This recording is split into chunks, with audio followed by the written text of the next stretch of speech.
ونستغفره ونؤمن به ونتوكل عليه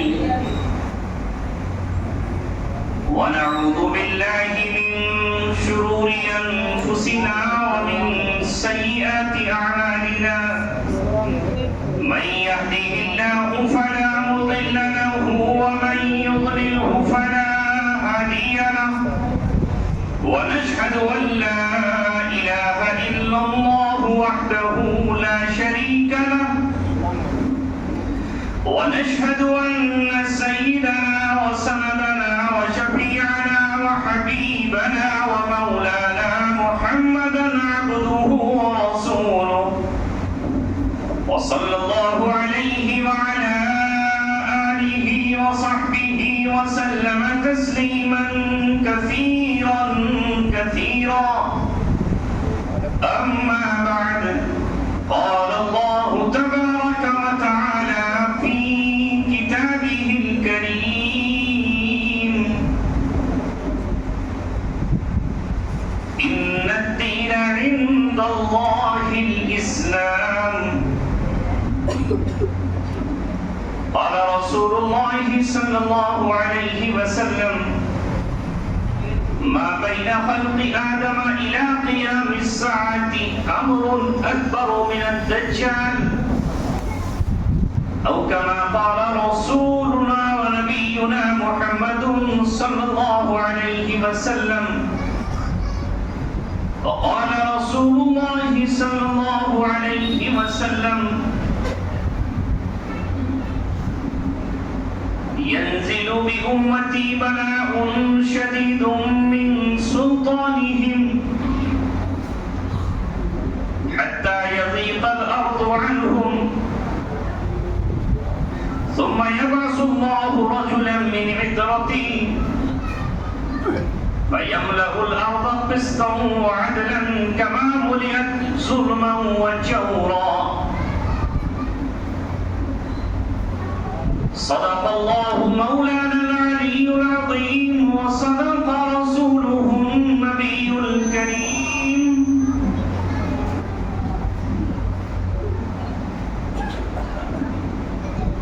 اب عشق میں ان کی خاطر ہم آنکھوں سے لہو برسائیں گے.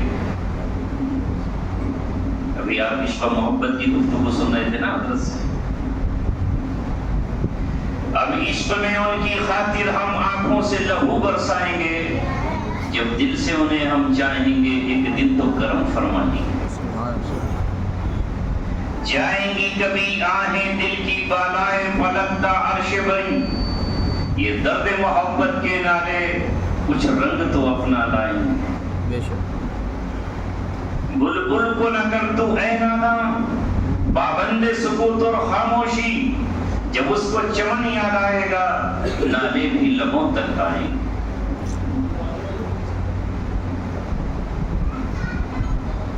کیوں آہ میں کچھ تاثیر نہیں؟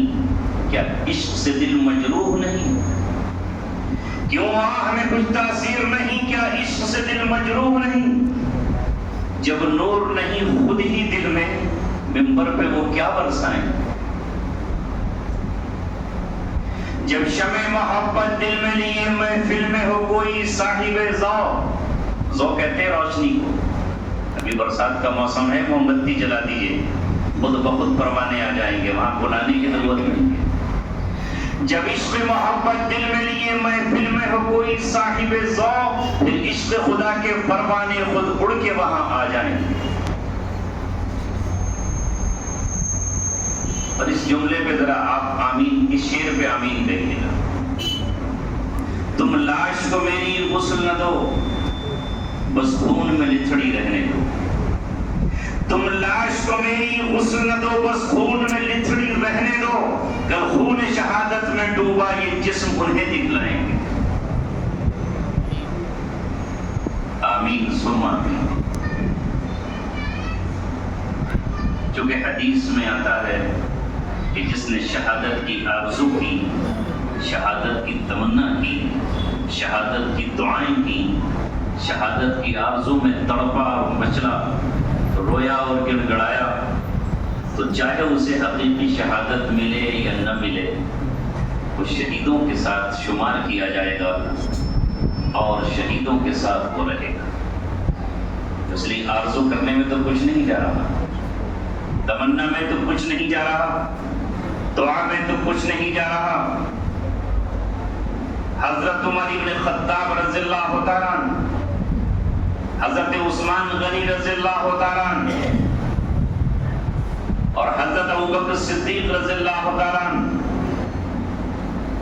نبی پاک صلی اللہ علیہ وسلم کے ساتھ ہیں چوٹی پر، ایک پہاڑ پر۔ پہاڑ ہلنے لگا، آپ نے اس پہاڑ پر پیر رکھا یا اس کو تھوڑا اشارہ کیا پیر سے، استقم یا جبل، ٹھہر جا، علیک نبی و صدیق و شہید، تجھ پر ایک نبی ہے، صدیق ہے اور ایک شہید ہے۔ غالباً حضرت عثمان نہیں ہے نا، میں عثمان نہیں، ہاں میں نے سب کچھ انسانی ہوئی، حضرت عثمان نہیں تھے اس والے سے۔ حضرت عمر، حضرت ابوبکر اور حضرت آپ صلی اللہ علیہ وسلم، تین لوگ۔ حضرت عمر رضی اللہ تعالیٰ عنہ سمجھ گئے کہ آپ تو اللہ کے رسول ہیں، علیہ کا نبی، صدیق ابوبکر جن کو لقب ہی مل گیا تھا معراج سے واپسی پر، لہذا دوسرے جو آپ نے شہید کہا ہے تو وہ میں ہی ہوں، اور اللہ کے رسول نے مجھے بشارت شہادت کی سنا دی ہے۔ لہذا آپ نے اس دن سے اپنی دعا میں اللہ سے شہادت کو اس طرح مانگنا شروع کیا، اللہم ارزقنی شہادتاً فی سبیلک، اے اللہ مجھے اپنے راستے کی شہادت نصیب فرما، واجعل موتی فی بلد حبیبک، اور مجھے اپنے محبوب کے شہر میں ہی موت عطا فرما۔ شہادت مانگی، اور مانگی بھی یہ کہ مجھے تیرے نبی کے شہر میں ہی چاہیے، مدینہ میں چاہیے، طیبہ میں چاہیے اور طابہ میں چاہیے۔ حضرت حفصہ پوچھا کرتی تھی اللہ کہ حبیب کے محبوب، تم یہ دعا تو مانتے ہو مگر دعا بڑی عجیب ہے، اس وقت مدینہ اسلام کا دار السلطنت ہے اور آپ کے نام سے کفر کے امانوں میں زلزلہ پڑ جاتا ہے، کسریٰ کے محل کانپے ہوئے ہیں اور روم کا قیصر آپ کے نام سے تھرایا ہوا ہے۔ کس میں ہمت اور کس میں جرأت اور کس میں طاقت اور کس میں شجاعت ہے کہ مدینے میں آپ پر حملہ آور ہو جائے۔ کہا بیٹی اللہ کے لیے کیا مشکل ہے کہ وہ مجھے مدینے ہی میں شہادت کا تاج پہنا دے۔ اور ہوا، سب جانتے ہیں، مجھے اس پر طویل گفتگو نہیں کرنا، یہ تو وہ شعر یاد آ گیا تو آپ کو یہاں ہی رکھا۔ مانگی شہادت، اور شہادت بھی مدینے کی۔ ابو لؤلؤ مجوسی، ایران کا ایک غلام، کہاں مسجد نبوی کے محراب میں نماز کی حالت میں زہر آلود خنجر لے کر آتا ہے اور حضرت عمر بن خطاب رضی اللہ تعالیٰ عنہ پر تابڑ توڑ حملے کرتا ہے اور آپ کو زخمی کر دیتا ہے، مسلح خون سے شرابور ہو جاتا ہے۔ عبد الرحمن بن عوف رضی اللہ تعالیٰ عنہ کا ہاتھ پکڑتے ہیں اور آپ نماز کی نیابت کے لیے انہیں آگے بڑھاتے ہیں اور اس وقت تک مرغ بسمل کی طرح تڑپتے رہتے ہیں۔ اللہ تبارک و تعالیٰ نے انہی زخموں میں آپ کو شہادت نصیب فرمائی۔ آپ نے پوچھا کہ مجھ پر کس نے حملہ کیا ہے؟ کہیں یہ حملہ آور کوئی مسلمان تو نہیں تھا، یہ حملہ آور کوئی صاحب ایمان تو نہیں تھا، کوئی بغض و عناد رکھنے والا اپنا تو نہیں تھا؟ لوگوں نے کہا نہیں، وہ ایک مجوسی ہے ایران کا۔ تو آپ نے کہا اللہ تبارک و تعالیٰ کا شکر ہے کہ مجھے کسی مومن نے قتل نہیں کیا، ایک اللہ تبارک و تعالیٰ کے باغی نے قتل کیا ہے اور مجھے اوریجنل اور حقیقی شہادت نصیب نہیں۔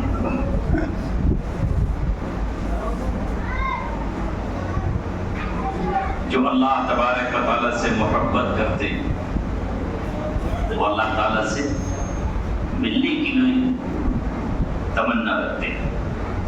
بہرحال آج کی یہ بزم اور یہ خوبصورت مجلس جو اللہ تبارک و تعالیٰ کے گھر میں قائم ہو رہی ہے، یہاں آپ نے ابھی اپنے نبی محمد صلی اللہ علیہ وسلم کی احادیث، آپ کی سیرت، آپ سے محبت کتنی کرنی چاہیے اور اس کا کیا حق ہونا چاہیے وہ سنا۔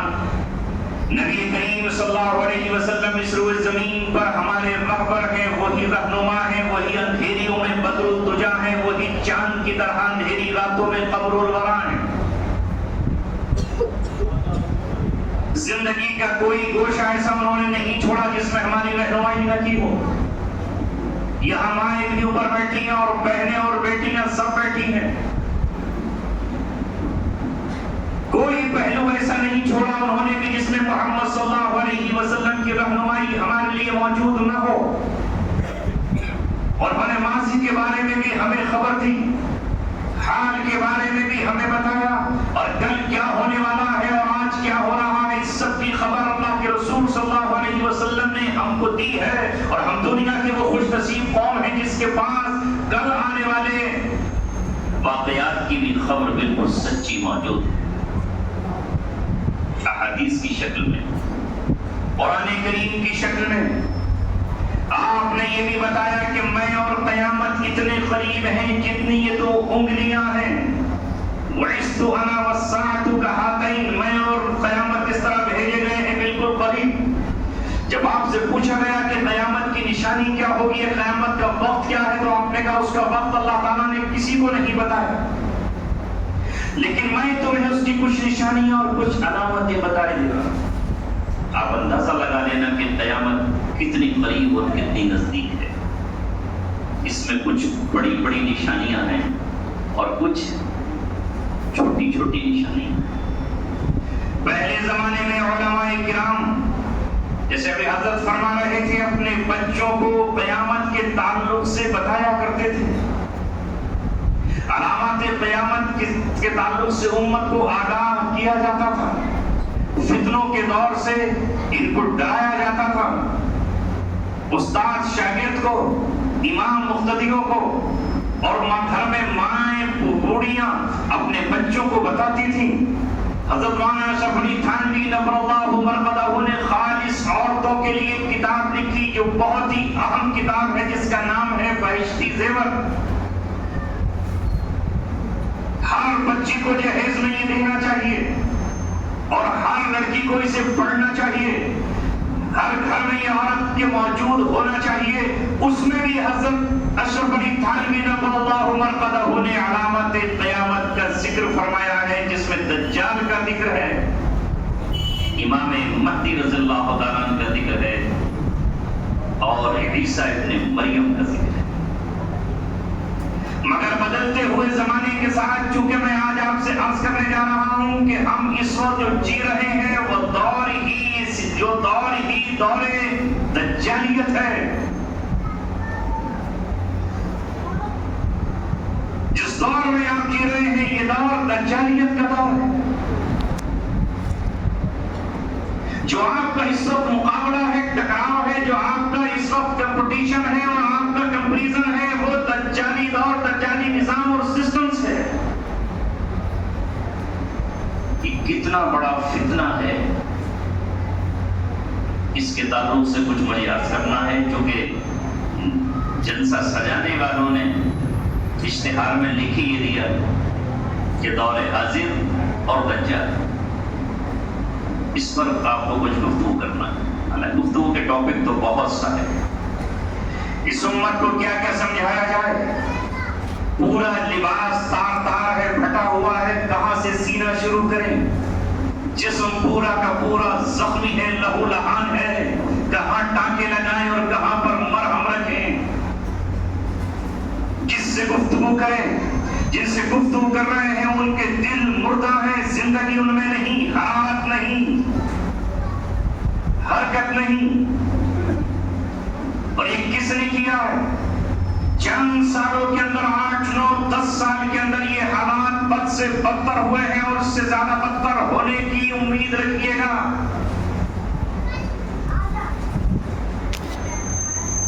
نہیں چھڑکا ہماری زبان پر کسی مظلوم کے لیے دعا نہیں، کوئی زخمی تڑپ رہا ہے، ہماری جیب میں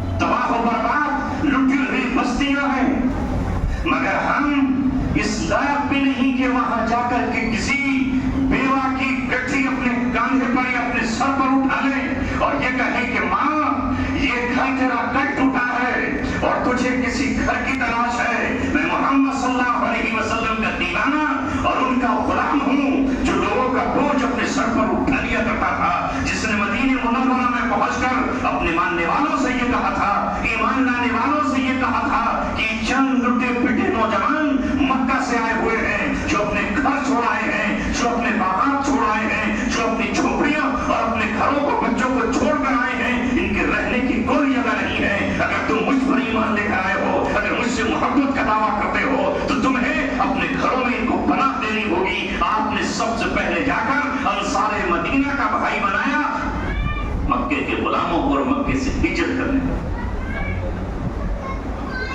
ایسا کوئی نظارہ ہمیں آج نظر آئے گا؟ کچھ نہیں۔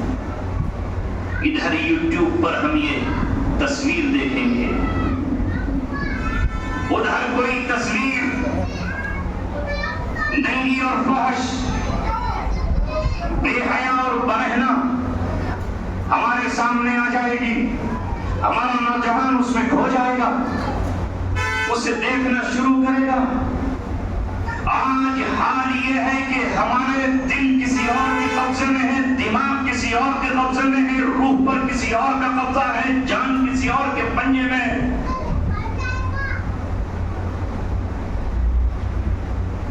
قرآن کی آواز محض مدارس کی چار دیواری میں گھٹ کر رہ گئی ہے۔ ضرب اللہ مسجد کی چار دیواری کے اندر موجود ہے، جبکہ ہمیں اللہ تبارک و تعالی اس پوری روئے زمین پر شہادت حق کا گواہ بنایا۔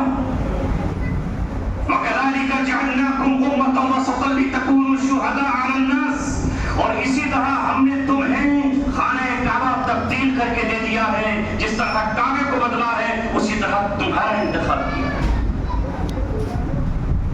تم ہو اب ہماری محبوب امت، تم اب ہمارے محبوب امت کے چہیتے، تمہیں اللہ تبارک و تعالیٰ نے کتاب دی ہے، دنیا کو راہ دکھانے کی ذمہ داری تمہاری ہے۔ دنیا پر جب ظلم و ستم کی آندھیاں چل رہی تھیں اور بچیاں زمین میں زندہ دفن کی جا رہی تھیں اور کوئی کسی بچی کو اس ظالم باپ سے چھڑانے والا نہیں تھا اور اس کے سگے چچا کی یہ ہمت نہ تھی کہ اپنے بھائی سے اپنی بھتیجی کو چھڑا لے، ایسے سماج میں، ایسے ماحول میں جب عورتوں کو زندہ جلایا جاتا تھا اور جب یتیموں کا مال کھایا جاتا تھا اور جب کمزوروں پر ظلم و ستم کیا جاتا تھا، جہاں تہاں طوائفوں کے اڈے تھے، زناکاری عام تھی، سود لین دین چل رہا تھا، شراب کے مٹکے چھلکائے جا رہے تھے اور جام چھلکائے جا رہے تھے، ٹھیک اس موقع پر محض مکہ کے لیے نہیں، محض مدینہ کے لیے نہیں، محض جزیرۃ العرب کے لیے نہیں، بلکہ پوری دنیا کے لیے اِنَّا أَرْسَلْنَاكَ بِالْحَقِّ، اللہ تعالیٰ فرما رہا ہے کہ ہم نے آپ کو حق کے ساتھ بھیجا ہے۔ کہاں کے لیے؟ کافۃ للناس بشیرا ونذیرا، ہم نے پوری انسانیت کے لیے آپ کو بھیجا ہے۔ لیکن آج یہ مسلمان انسانیت کی تو بات کیا کرے گا؟ دل کے بھگولے جل اٹھے سینے کے داغ سے، اس گھر کو آگ لگ گئی گھر کے چراغ سے۔ ابلیس آج اپنی قوت اور طاقت کے ساتھ زمین پر قابض ہو چکا ہے اور اس نے قبضہ کر لیا ہے کہ جس پہاڑ کی چوٹیوں سے صدائے حق بلند ہوئی، جس سرزمین کو اللہ تبارک و تعالیٰ نے نزول قرآن کے لیے منتخب کیا، جس مکے کو اللہ تبارک و تعالیٰ نے اپنے محبوب کی ولادت کے لیے چنا اور جسے اللہ تبارک و تعالیٰ نے دنیا کا مرکز بنایا، جس کو اللہ تبارک و تعالیٰ نے مسجد کا درجہ دیا اور جزیرۃ العرب کو اللہ تبارک و تعالیٰ نے کہا یہاں سے کوئی قومیں رہ سکتی ہیں جو اللہ تبارک و تعالیٰ پر ایمان لائیں گی اور جو قرآن کریم کو اللہ کی کتاب مانیں گی، جو آخری محمد کو اپنا پیغمبر مانیں گی، جو نظام اسلام اور دستور اسلام کو مانیں گی۔ بقیہ قوموں کے لیے پوری دنیا ہے، رہیں لیکن یہاں پوری رہیں جو خانہ کعبہ کو اللہ تبارک و تعالیٰ کا گھر مانتے ہیں، جو بیت المقدس کو محمد رسول اللہ صلی اللہ علیہ وسلم کی معراج گاہ مانتے ہیں جہاں سے آپ کا سفر شروع ہوا ہے۔ یہ جگہ انبیاء کی سرزمین ہے، یہ رسولوں کی سرزمین ہے، یہ اللہ تبارک و تعالیٰ کی نازل ہونے والی کتابوں کی سرزمین ہے۔ ملک شام ارض محشر ہے، ارض محشر ہے، میدان قیامت میں یہی سب کو جمع ہوا جائے گا۔ یہ ارض قدس ہے، ارض حرم ہے، ادھر اللہ کا حرم ادھر رسول اللہ کا حرم،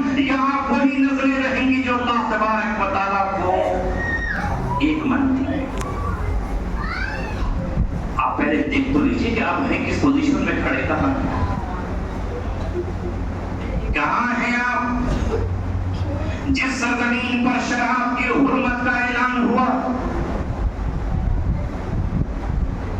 اور اس آیت کے ذریعے اعلان کر دی گیا انما الخمر والمیسر والانصاب والازلام رجس من عمل الشیطان.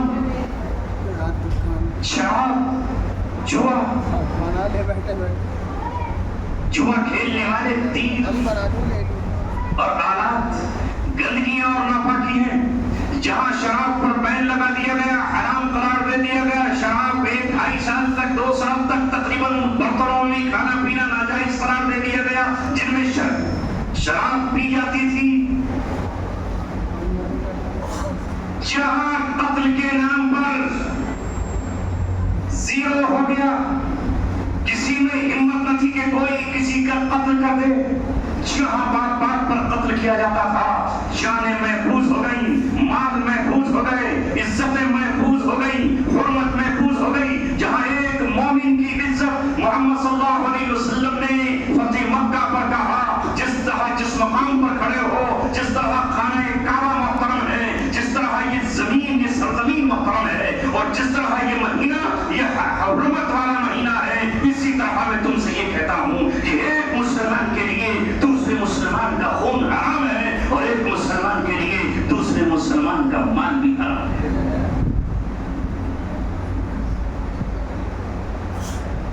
اور ایک مسلمان کی عزت، اس کی رفعت اور اس کی عظمت خانہ کعبہ سے برتر اور افضل ہے. کسی مسلمان کی بے عزتی خانہ کعبہ کے ڈھا دینے سے زیادہ بدترین جرم ہے. کیا یہ آج مسلمانوں کو پتا ہے؟ کیا نہیں سنتے آپ؟ دن دہاڑے فلاں کا قتل کر دیا. برسوں کی خبر نے پورے ہندوستان کو لرزہ بر اندام کر دیا ہے. اور چونکہ دور کچھ ایسا دور ہے کہ جہاں آپ پر ہر طرف سے پتھر ہیں، تیر ہیں، تلوار ہیں، زخم ہیں، تانے ہیں، چونکہ ہم خود مسلمان ہو کر کے اپنے اسلام کو بدنام کرنے کا سبب بن رہے ہیں. کہاں جواب دیں؟ یہ تمہارے قریب کی تو گاؤں ہے توڑی.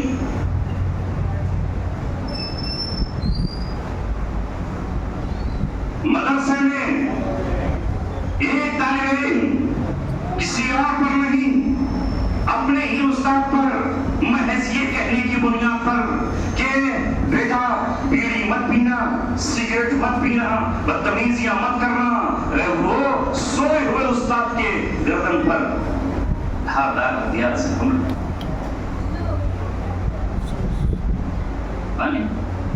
بات نہیں